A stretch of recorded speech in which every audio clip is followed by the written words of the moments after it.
Buenos días, sus señorías. Una pregunta os hago.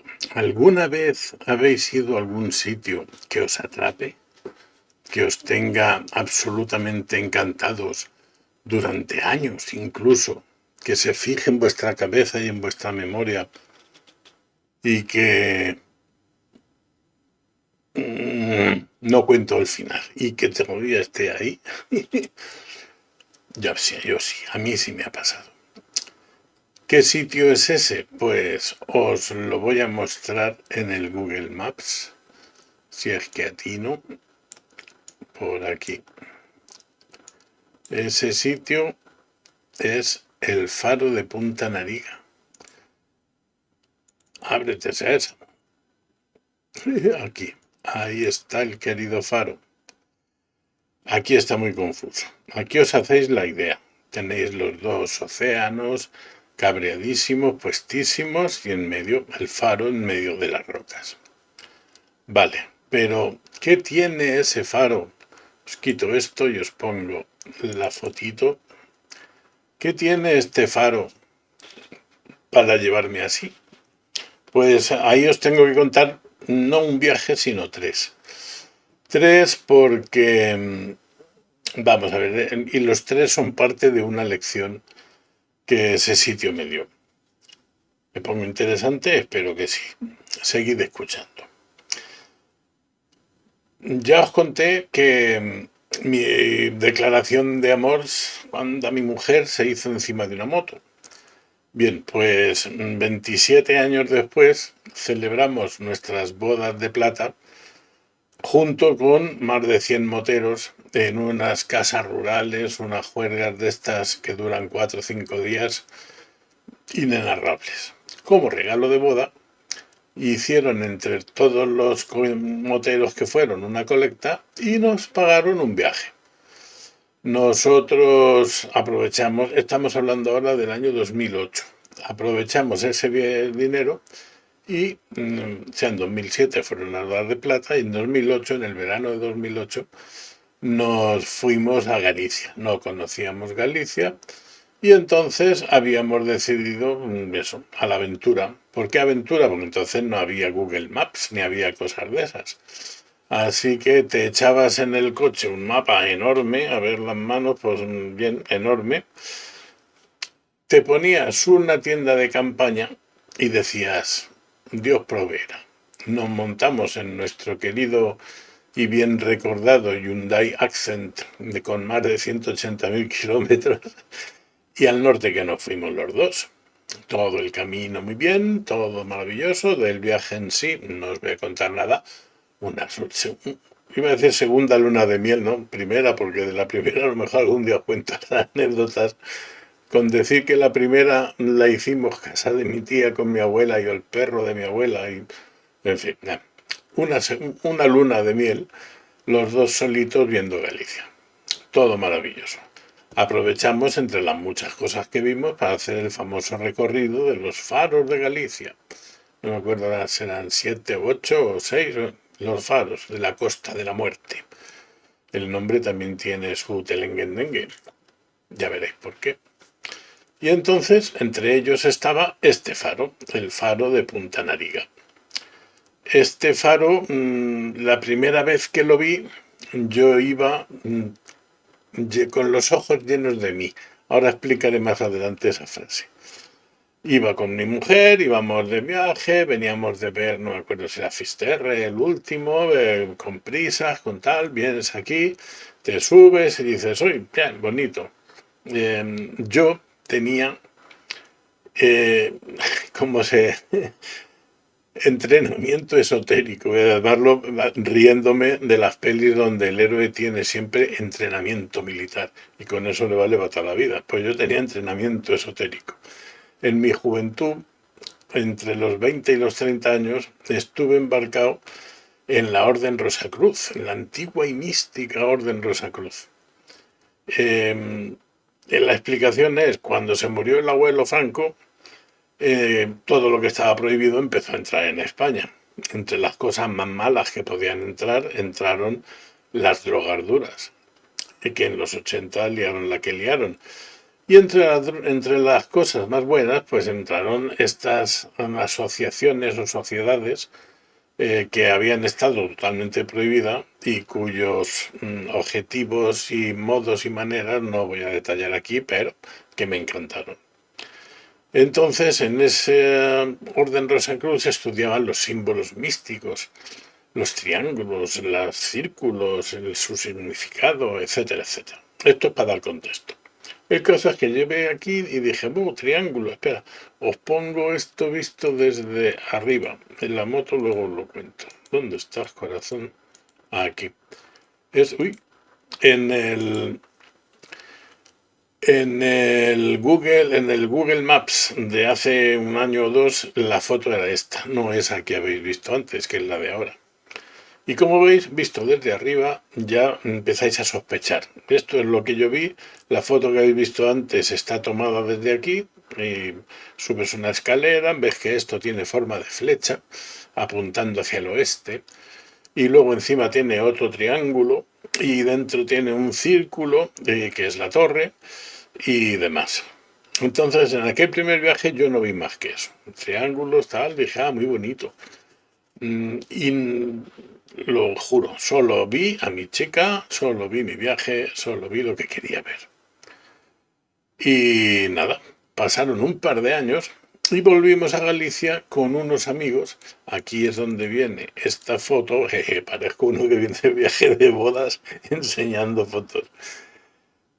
Fuimos a Galicia con un par de amigos que iban en una moto como esta era la mía, la suya era azul, que montamos en un carricoche atado a una furgoneta, que no eran mías, eran de mi amigo, claro, yo seguía con mi accent, y fuimos a Galicia. Aparcamos en un camping y estuvimos 2 semanas donde hicimos más de 2.500 kilómetros por toda Galicia. Entre ellas fuimos a ver los faros, claro. Entonces, según te acercas, que esa es la razón de las piedras, te vas viendo un paisaje, eso lo habéis visto desde arriba antes, de piedras que son absolutamente caóticas, sugerentes, te dan sensación de paso de tiempo, de la tortura de los vientos y las mareas, de incluso parecen extraños animales, como un dinosaurio aquí. Y en medio de todo eso te encuentras la arquitectura, bueno, aquí parece un mar de piedra, como si esto fuera un barco que navega por él, etcétera. Y en medio de todo ese granito te encuentras el granito humano, te encuentras las líneas rectas. Eso en este segundo viaje, que ya sabía más o menos lo que iba a ver, yo iba más distraído. Quizá eso me abrió los ojos, porque en este segundo viaje es cuando flash, flash, flash, todo cuadró, encajó. ¿Qué ocurrió? Pues que el faro no solo tiene una simbología, ahora vamos a ella, sino que te cuenta un relato. Y en ese relato me sentí totalmente implicado. ¿Es posible contar un relato con una casa, con un edificio? Pues sí, es posible. Y aquí os lo cuento. Como veis, según llegáis encontráis que este triángulo no está perfecto. Este triángulo, primero el símbolo esotérico ese de los dos triángulos entrelazados tipo estrella de David siempre ha representado el equilibrio.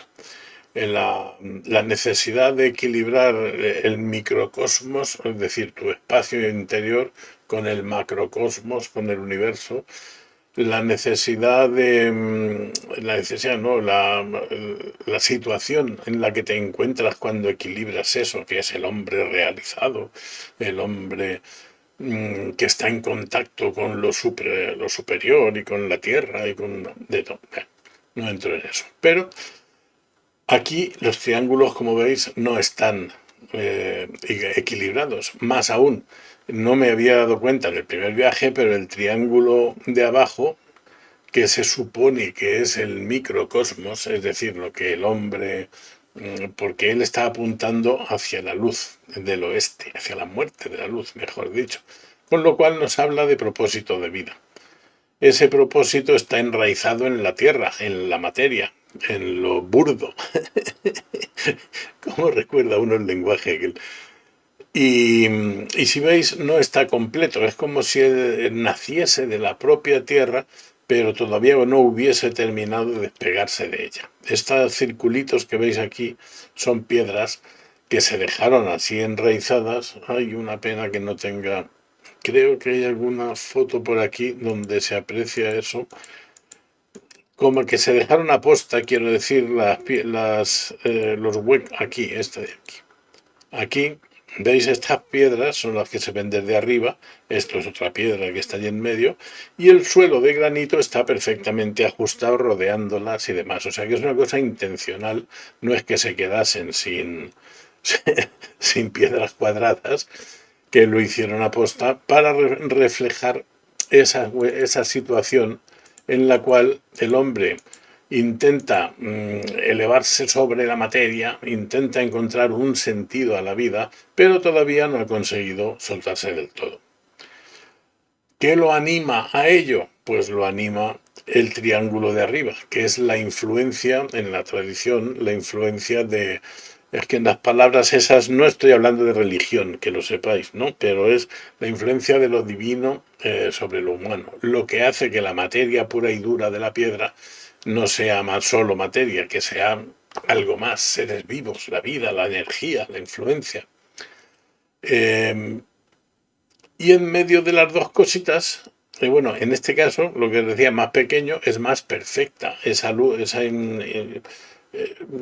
energía sí es perfecta en nosotros, pero es más pequeñita. El ser que aquí se representa y el camino que apunta y a lo que quiere no llega a ser todavía equilibrado. ¿Por qué? Porque entre medias tiene que desarrollar, y aquí nos vamos a lo que es la torre del faro, tiene que desarrollar su propia vida, su propia firmeza, su propia coherencia. Y eso representa la torre, que es la que se yergue, no orgullosa, sino fuerte y firme. ¿Y hasta dónde? Pues hasta encontrar tu propia luz, la bombilla, ping, encima de tu cabeza. Esa luz que tú encuentras en los lenguajes esotéricos estos era la luz menor. La luz, esa energía brutal que te viene de brutal, que me refiero a inmensa, grande, enorme, que te viene del, del mundo, del universo, tú has de ordenarla, has de iluminarla, has de entenderla con la luz menor, con esa que tienes ahí arriba. No sé si me pongo explícito, confuso o tonto, pero este vídeo lo quería hacer y lo voy a hacer. Y cuando termine el vídeo me pondré así y diré, ay Dios mío, lo que he hecho, ay Dios mío, lo que os he hecho. Pero bueno, de momento lo pongo y que sea lo que Dios quiera. Entonces, comprendéis la situación, tenéis un ser que busca encontrar esa luz propia que en un cuerpo, por decirlo así, todavía sin equilibrar, empujando hacia adelante, y la situación en la que ese ser se ve estaba reflejada por esa estatua que hay en la punta. Esa estatua representa, no tiene forma real de nada, pero sugiere, absolutamente sugerente, un ser que bípedo, que corre, pero sus piernas están mutiladas, y que vuela, pero sus alas también están mutiladas. Y no tiene una cabeza clara porque todavía no sabe ni a dónde vuela ni a dónde corre. Este ser, como veis, estas son las alas, esa es mitad hombre, mitad pájaro. Yo prefiero pensar mitad hombre, mitad ángel, que hacia el oeste. ¿Os recordáis? Este está en la punta de la flechita esta de aquí. Esto además se ve ahí la sombra del señorito. Bien, eso, la estatua fue lo que me dio el flash. Y son de esas experiencias, yo no sé si las habéis tenido, que parece que te vienen de fuera de ti, que no es una cosa que se te ocurre. A mí en la vida me ha pasado 3 o 4 veces, nada más. Son las famosas epifanías, esas de que se habla. Y, y bien, explicándole a mi amigo aquello de, no, estos son símbolos esotéricos, el que hizo esto era un masón, yo soy muy chulo, muy erudito. Y aquí, como ves, está el triángulo, está la luz mayor y la luz menor, y aquí, y eso me sonaba hasta ahí muy bien. Pero cuando llegamos a la estatua y me vino el flash, es cuando lo entendí y yo mismo me asusté porque empecé a hacer predicciones sobre, sin haber conocido el faro. Yo había entrado una vez, ya os digo, no vi nada, y la segunda, pues esto, algo que te asomas así un poco y tal. Y empecé a predecir cosas como, yo qué sé, predecir quiero decir porque no lo sabía. Digo, si lo que digo yo es cierto, los escalones que hay en la entrada, a ver si aparecen otra vez, los escalones estos tienen que ser un número múltiplo de tanto, y cada uno de esos bloques de piedrecita que los componen tienen que ser de una proporción de cuánto, y etcétera, etcétera, cosas de esas. Y mi amigo me miró así como entre escéptico y asombrado, y sacó de su cartera un calendario que por un lado llevaba una barra de medir hasta 7 u 8 centímetros. Se fue corriendo y empezó a medir estos. Yo estaba sentado más o menos de donde está tomada esta foto ahora. Y empezó a medir los ladrillos y le cuadraron. Y contó los escalones y le cuadraron. Y luego, desde donde estábamos, era una cosa que yo no me había fijado, pero eso digo, y por delante tienes tres ventanas, y por detrás debe haber otras tres, pero en posiciones alternas. Y se fue y las miró, y efectivamente. Porque esta torre, ya os dije, que representa el camino que hace uno para erguir su firmeza y alcanzar su luz, y tiene una serie de etapas. Son 7 etapas. En algunas culturas las llamaban chakras, en otras las llamaban lo que fuera. No, no quiero aburrir con eso. Solo que, bien, no os cuento más, solo eso, que llegando al sitio aquello me obsesionó.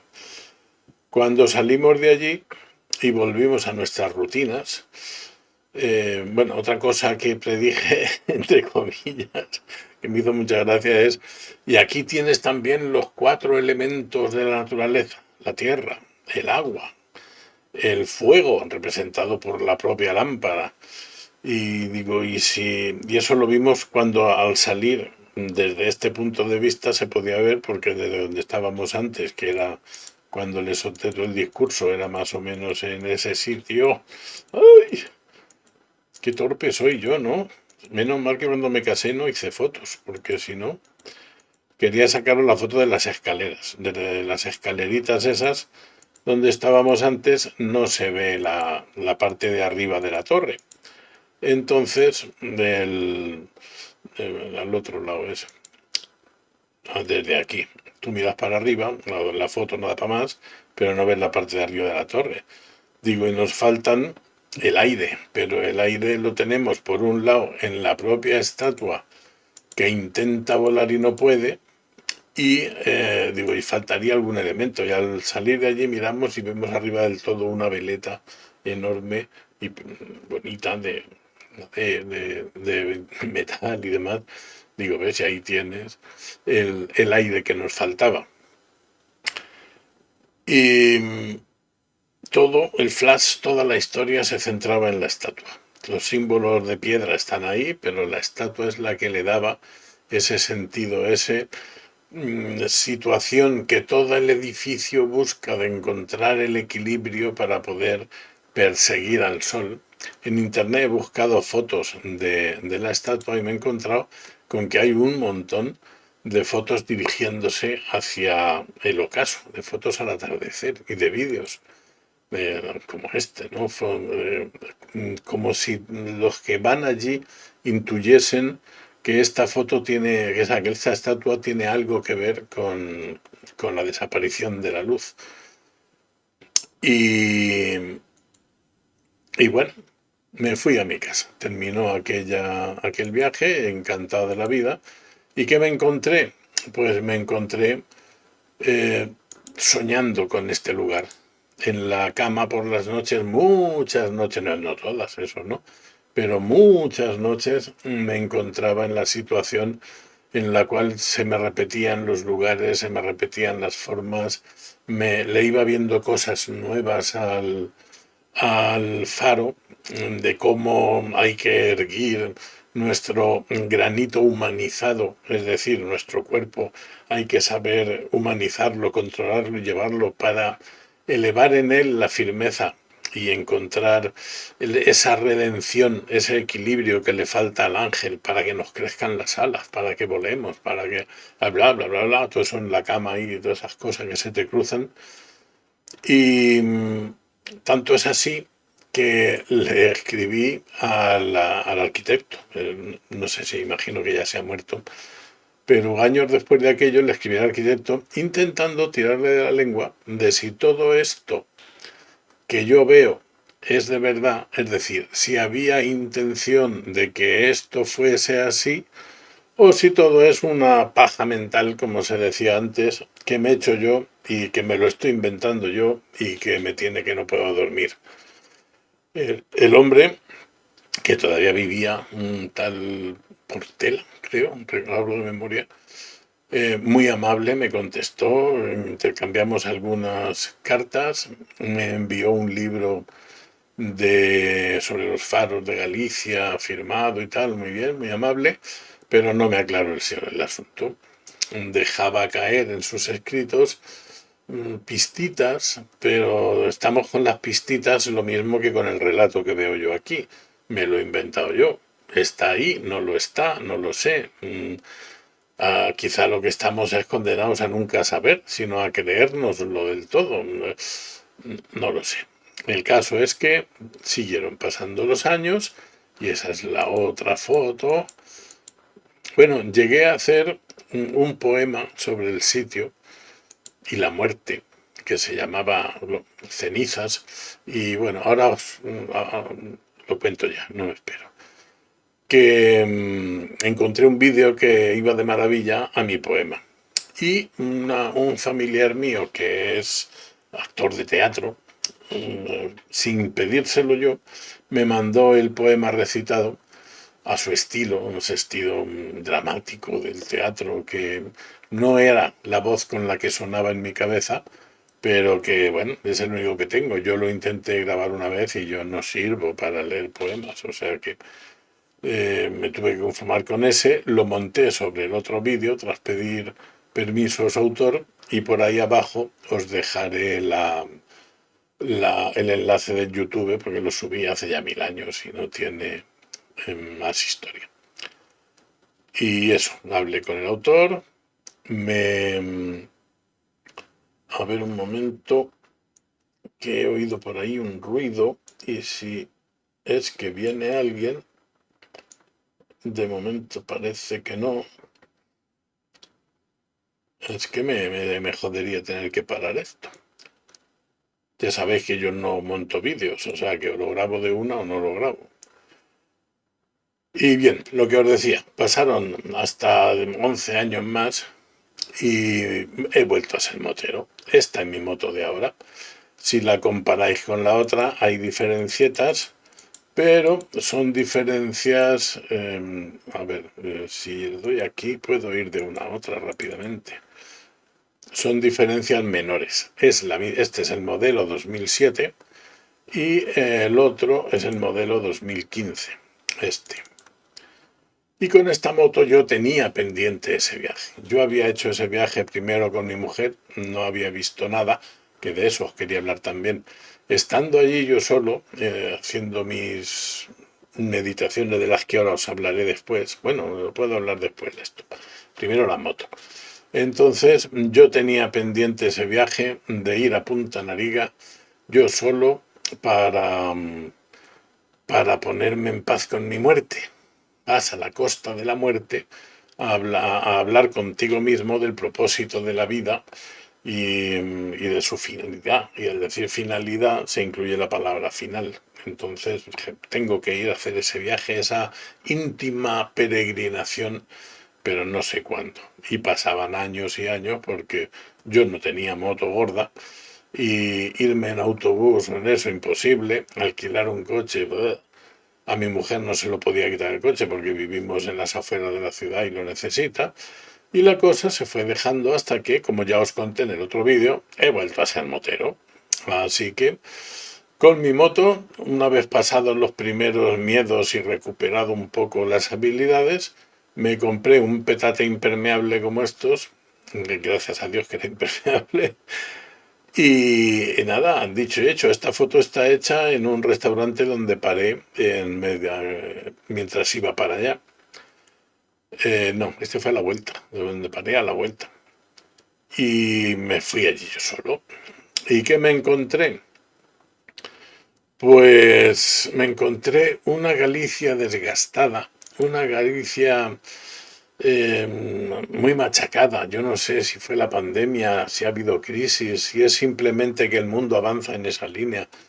Pero en el primer viaje Galicia era como pura todavía, la gente vestía como muy a lo gallego, veías a un montón de personas mayores con pinta de viejos marineros, veías mujeres con botas de trabajo, veías, no sé, una cosa, un pueblo acostumbrado a vivir en lo duro, pero totalmente acogedor, totalmente amable. En un bar lleno hasta los topes nos pusieron esas copitas de vino, estoy hablando del primer viaje. Y cuando preguntamos dónde se podía comprar, salió la cocinera del bar y nos acompañó a la plaza del pueblo donde estaba la tienda, donde se podía comprar. No sé, era otra película. Allí vimos en aquel cómo dejaban en la puerta de las casas las botellas de la leche recién ordeñada y cómo el pan, bueno, el pan de Galicia es, en fin. Y en este segundo viaje todo estaba comercializado, todo estaba más caro, la comida peor, la gente como más a la defensiva, o sea, todo estaba lleno de pintadas de spray, de los imbéciles, de los grafitis y, y en el Faro me encontré ese mismo desgaste del tiempo, la primera vez, por eso pues puse antes otra foto, porque estaba buscando aposta fotos de cuando fuimos la primera vez. Aquí, quitando estas manchitas, el faro estaba nuevo, intacto, puesto. Pues para el segundo viaje, para el tercer viaje, perdón, el faro ya tenía marcas de óxido, tenía las barandillas estaban un poco oxidadas y ay amigo, lo que me dolió hasta el alma. Bueno, aquí veis cómo sale el moho. Esto puede hasta ser bonito o no, no lo sé, depende. Pero lo peor, habían robado la estatua. Robado con una radial, habían cortado la estatua, era de bronce, y la habían, imagino que pesaría porque era tamaño natural, tamaño de una persona o más, y pesaría sus buenos 100, 200 kilos, no tengo ni idea, de bronce, pues eso lo habían robado. Y con ello habían matado el relato del faro. Yo, como lo tenía en la mente, y gracias a Dios en las fotos, aún disfruté ese viaje, pero me entristeció mucho el tema. Y estuve allí intentando encontrar más relaciones de las de antes. Por ejemplo, medir las distancias de las barandillas, medir el tamaño de estos bloques, cuántos bloques hay entre cada ventana y cada historia, qué altura tienen. Y todo eso seguía contándome el mismo relato, que no voy a contar aquí, eso es un rollo maribollo. Me senté en todos los ángulos, porque al ser triángulos, cada sitio donde te sientas te da una vista distinta. Hacía un día de mucho viento, esta bolsita bailaba como en la peli de American Beauty. Y en aquel momento yo que iba buscando la belleza, me pareció también bonito, al igual que en la peli, y me estuve mirándola un rato hasta que el aire se la llevó. Vino gente mientras yo estaba allí vino gente que me preguntaba, a mí, como si yo fuera el especialista de algo, y llevaba el traje de moto con las pegatinas, y me preguntaban, "Ay, ¿nos puedes hacer una foto? ¿Dónde se hace mejor? ¿Tú qué crees? ¿Aquí que hay más viento o aquí que hay más sombra? ¿Nos puedes hacer un selfie?". No, no, el selfie se lo hacían ellos. Y se hacían.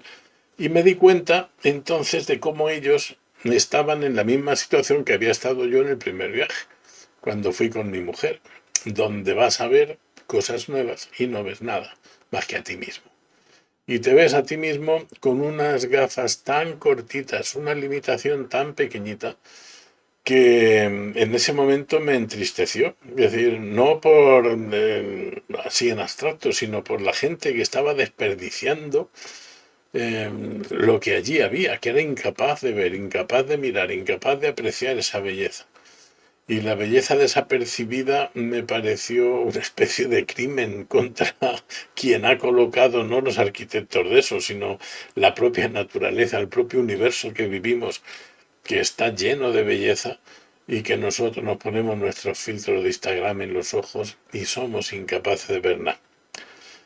Eh, aquel viaje buscaba yo reconciliarme con ese relato de persona y con la muerte, pero una especie de muerte idealizada, una muerte romántica, una muerte en la que justo en el último momento te echas la vista atrás, como dicen en las películas mías, pasar toda tu vida y dices, vale la pena.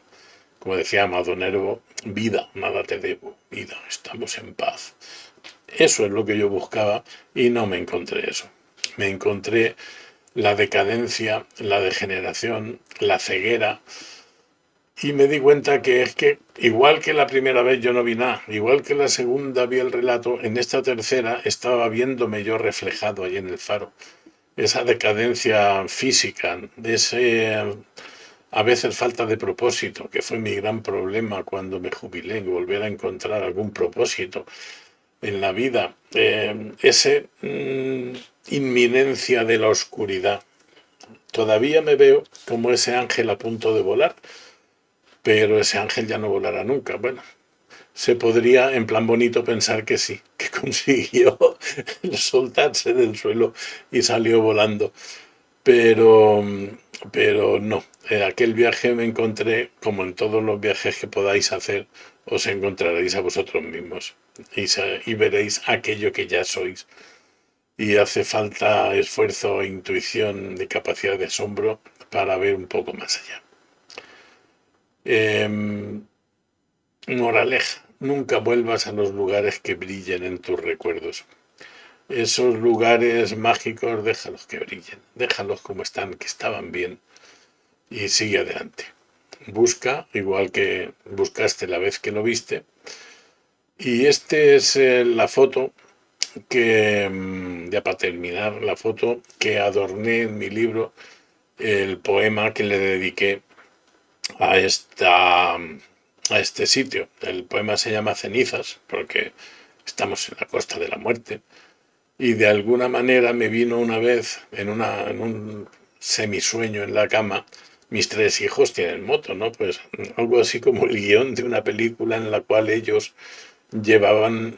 atravesaban todo el país con la urna de mis cenizas para dejarlas aquí al lado del ángel y que por fin el viento me hiciese volar. Una tontería como la copa un pino que no pienso en absoluto decirle a nadie, pero bueno, que generó ese poema y el vídeo que os dejo abajo en la descripción de este. Y nada más, nada más. Consigue tu luz brille, dale forma al mundo, límpiate los ojos para mirar con eso, con pureza y como dice la doctora Polo, y que Dios nos ampare.